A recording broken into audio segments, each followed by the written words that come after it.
salam sejahtera bagi kita semua. Perkenalkan, nama saya Syarlani Yolita dari kelas 11 IPS 1, nomor absen 30. Hari ini saya akan menjelaskan tentang asas dan tantangan pemungutan pajak. Menurut Adam Smith dalam bukunya Wealth of Nations, dengan ajaran yang terkenal The Four Maxims, asas pemungutan pajak adalah sebagai berikut. A. Asas equality atau asas keseimbangan dengan kemampuan atau keadilan. Pemungutan pajak yang dilakukan oleh negara harus sesuai dengan kemampuan dan penghasilan wajib pajak. Negara tidak boleh bertindak diskriminatif terhadap wajib pajak. B. Asas certainty atau asas kepastian hukum.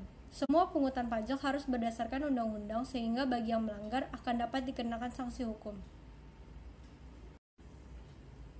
C. Asas convenience of payment atau asas pemungutan pajak yang tepat waktu atau asas kesenangan.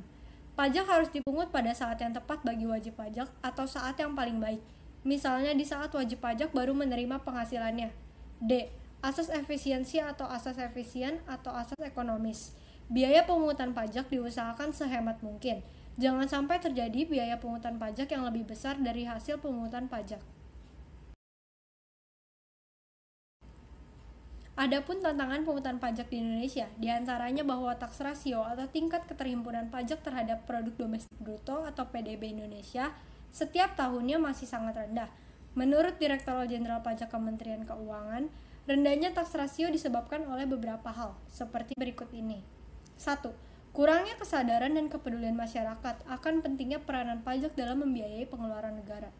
2. Kurangnya pemahaman masyarakat tentang pemanfaatan dana pajak. 3. Masih belum bersatunya semua sistem kependudukan dan sistem pendukung yang menyediakan data dan informasi bagi lembaga yang diberi kewenangan untuk mengurus perpajakan.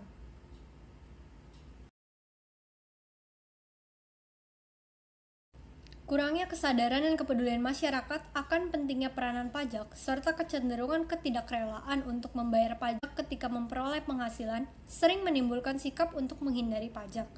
Ironisnya, masyarakat tersebut masih banyak menuntut pemerintah agar mampu menyediakan berbagai fasilitas. Sikap semacam ini dapat dikatakan sebagai pendompleng atau free rider pembangunan.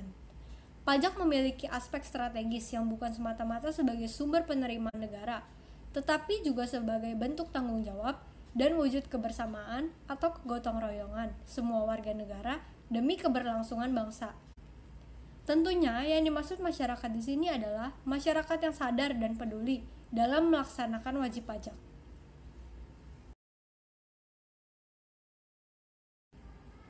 Tujuan negara sebagaimana diamanatkan dalam pembukaan Undang-Undang Dasar tahun 1945 alinea keempat, yang antara lain adalah memajukan kesejahteraan umum dan mencerdaskan kehidupan bangsa secara berkeadilan.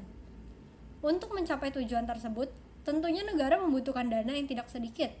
Sumber pembiayaan negara dari pajak merupakan sumber dana yang paling memungkinkan, sekaligus menunjukkan kemandirian pembangunan suatu negara.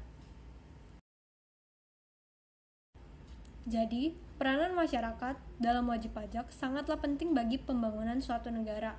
Sekian yang bisa saya jelaskan mengenai asas dan tantangan pemungutan pajak. Mohon maaf apabila ada kesalahan kata. Sekian, terima kasih.